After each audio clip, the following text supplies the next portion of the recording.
पितृपक्ष में कोई भी शुभ कार्य नहीं किया जाता है, जैसे कि पूजा पाठ या कोई धार्मिक कार्य। साथ ही पितृपक्ष में ज्यादा देर तक जागना भी नहीं चाहिए और आलस्य भी नहीं करना चाहिए। दिन के समय जो सोते हैं वे भूल कर भी ऐसा ना करें, क्योंकि यह पितरों का त्योहार है और वे हमारे घर आते हैं। अगर आप दिन के समय सोएंगे तो वे क्रोधित होंगे। इन 16 दिनों में अपने शरीर के कोई भी बाल न काटें और ना ही कटिंग करवाएं। श्राद्ध के कार्य को दिखावे या अहंकार के लिए न करें।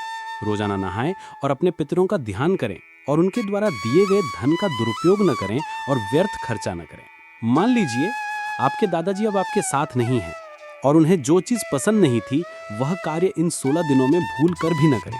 मान लीजिए उन्हें शराब पीना बिल्कुल पसंद नहीं था, तो आपको इन 16 दिनों में शराब नहीं पीनी है और घर में किसी को पीने भी नहीं देनी है। मान लीजिए आपके पितर को दाल पसंद नहीं थी, तो घर में दाल नहीं बननी चाहिए।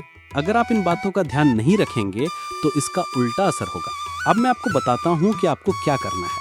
श्राद्ध और तर्पण तो करना ही है और पूर्वजों का नाम स्मरण करके जल और तिल अर्पित करना है। गाय, कौवा, कुत्ता और चींटियां, इन सभी को भोजन कराना है, क्योंकि ये आपके पितरों के प्रतीक माने जाते हैं। जो भोजन आप घर में बनाएं और जो पितरों को अर्पित करें, उसके 5 भाग बना लें और उन्हें अलग अलग जानवरों को खिलाएं। एक भाग गाय को खिलाएं, दूसरा भाग कौए को खिलाएं, तीसरा भाग कुत्ते को खिलाएं, चौथा भाग चींटियों को और 5वां भाग मछलियों को खिलाएं। अगर कौवा न मिले तो भोजन को अपने घर की छत पर या किसी ऐसी जगह पर रख दें जहां चबूतरा हो और कोई चिड़िया उसे खा ले। इससे पितरों को बहुत फायदा होगा। ब्राह्मण को भोजन अवश्य करवाएं और दान भी अवश्य करें, लेकिन दान हमेशा गरीब को करें। अगर आपके पितरों को कोई चीज़ पसंद थी, जैसे गुलाब जामुन, तो आप किसी गरीब को गुलाब जामुन दान करें। इस तरह से आपको दान पुण्य करने हैं और जो ज़रूरतमंद है उसे खाने की चीज़ें जैसे अन्न, गेहूँ, चावल और दाल दान करें और घी का भी दान करें। अपने पूरे परिवार के साथ मिलकर श्राद्ध करें और रोजाना सुबह घर में तुलसी और दीपक जलाकर पितरों का आवाहन करें। साथ ही जूतों का भी दान करना बहुत पुण्यकारी होता है। अब मैं आपको बताता हूँ कि कुत्ते को क्या खिलाना है। अगर आपको बहुत कर्ज है या आपको कोई बीमारी है तो मैं सबके लिए एक उपाय बताता हूँ। यहाँ कुछ तरीके हैं जिनसे आप अपने जीवन को बेहतर बनाने के लिए कुत्ते के भोजन का उपयोग कर सकते हैं। यदि आपको बहुत अधिक ऋण है या कोई व्यक्ति धन संबंधी समस्या का बहुत अधिक सामना कर रहा है या किसी को कोई बीमारी है, तो मैं सबके लिए एक चीज़ बता रहा हूँ। लेकिन सबसे पहले उन लोगों के लिए जिनके पास धन की कमी है, जो रोज़ाना मेहनत कर रहे हैं लेकिन जिनका काम बिगड़ रहा है। धन आ रहा है लेकिन टिक नहीं पा रहा है। आप पैसों के लिए दिन रात प्रयास कर रहे हैं लेकिन ये पर्याप्त नहीं है। आप चाहते हैं कि मैं भी अपने सपने पूरे करूं, अपने परिवार के सपने भी पूरे करूं, अन्य लोगों की तरह मेरा भी वर्चस्व हो। ठीक है, पैसा कमाना जरूरी है और आप पैसे कैसे कमाएंगे? यदि पितृ प्रसन्न हैं तो धन अपने आप आने लगेगा। मैं आपको एक छोटा सा उपाय बता रहा हूँ, ध्यान से सुने। आप इस पितृ पक्ष में चाहें तो रोजाना ये उपाय कर सकते हैं, अन्यथा कम से कम 16 दिनों में से 4 से 5 दिनों तक अवश्य करें। और जब पितृ की तिथि हो तो भी ये उपाय अवश्य करें। आपको क्या करना है, कम से कम 4 से 5 रोटियां बनवा लें।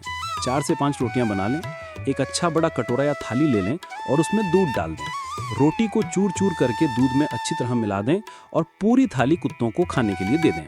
हाँ, कुत्तों को खाने के लिए दे दें और मन में केवल पितृ का ध्यान करें और ऐसा सोचें कि पितृ देवता प्रसन्न हैं और मेरे जीवन में बहुत जल्द ढेर सारा धन आने वाला है। इस विचार के साथ कुत्तों को ये दूध और रोटी खिलाएं। देखिए, दूध को चंद्रमा और लक्ष्मी का प्रतीक माना जाता है और कुत्तों को खिलाने से लक्ष्मी आपके घर में निवास करेंगी, आपके पितृ तृप्त होंगे और आपके वंश में समृद्धि आएगी। ढेर सारा धन आएगा और बहुत जल्दी इतना धन आएगा कि आप उसे संभाल भी नहीं पाएंगे। इसलिए ये उपाय अवश्य करें। अब इस उपाय को करने से इतना धन आएगा कि आप उसे संभाल भी नहीं पाएंगे। आपके 7वें जन्म की गरीबी बहुत जल्द दूर हो जाएगी। यदि आपको कोई गंभीर बीमारी है, यदि आपके परिवार में किसी को कैंसर, लकवा, किडनी की बीमारी, हाथीडी की बीमारी, उच्च रक्तचाप, मधुमेह जैसी गंभीर बीमारियां हैं या बीमार रहते हैं या हमेशा रोग मुक्त रहना चाहते हैं और अस्पताल नहीं जाना चाहते हैं, तो आप ये उपाय करें। आपको रोटी पर सरसों का तेल लगाना है और उसे कुत्ते को खिलाना है। हाँ, आपको ये उपाय पितृपक्ष में ही करने हैं। आप ये उपाय कम से कम 3 से 4 बार करें। आपको क्या करना है, वह व्यक्ति जो बीमार है उसे ये उपाय करने हैं। उसे अपने हाथों से रोटी पर सरसों का तेल लगाना है और उसे कुत्ते को खिलाना है।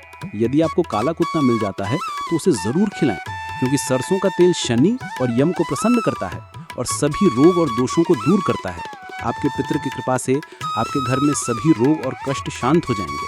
साथियों, यदि आप अक्सर बीमार रहते हैं तो ये उपाय अवश्य करें। यदि आपको कोई बीमार कुत्ता दिखाई देता है, हाँ, कोई कुत्ता बीमार है, जैसे किसी कुत्ते को खुजली हो रही है, किसी कुत्ते को चोट लगी है, कोई कुत्ता लंगड़ा है या कोई भी कुत्ता बीमार है, तो आप या तो उसे पशु चिकित्सालय ले जा सकते हैं या आप कहीं से दवाई लाकर उस कुत्ते को मिठाई या दूध के रूप में खिला सकते हैं।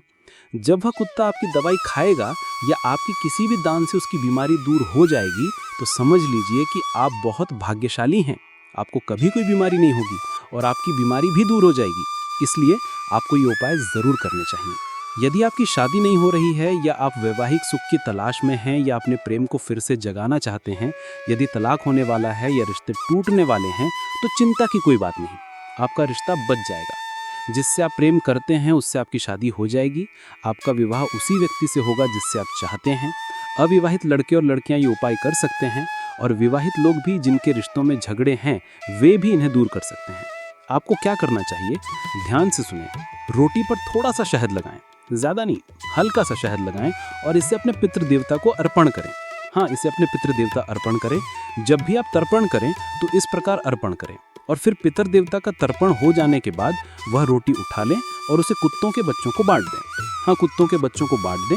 यदि कुत्तों के बच्चे उपलब्ध नहीं हैं तो फिर कुत्तों को खिलाने का यही अंतिम तरीका है। यह एक ऐसा उपाय है जो विवाह में बाधाओं को दूर करेगा, आपके जीवन में प्रेम वापस लाएगा और उन लोगों की शादी में मदद करेगा जिनसे आप शादी करना चाहते हैं।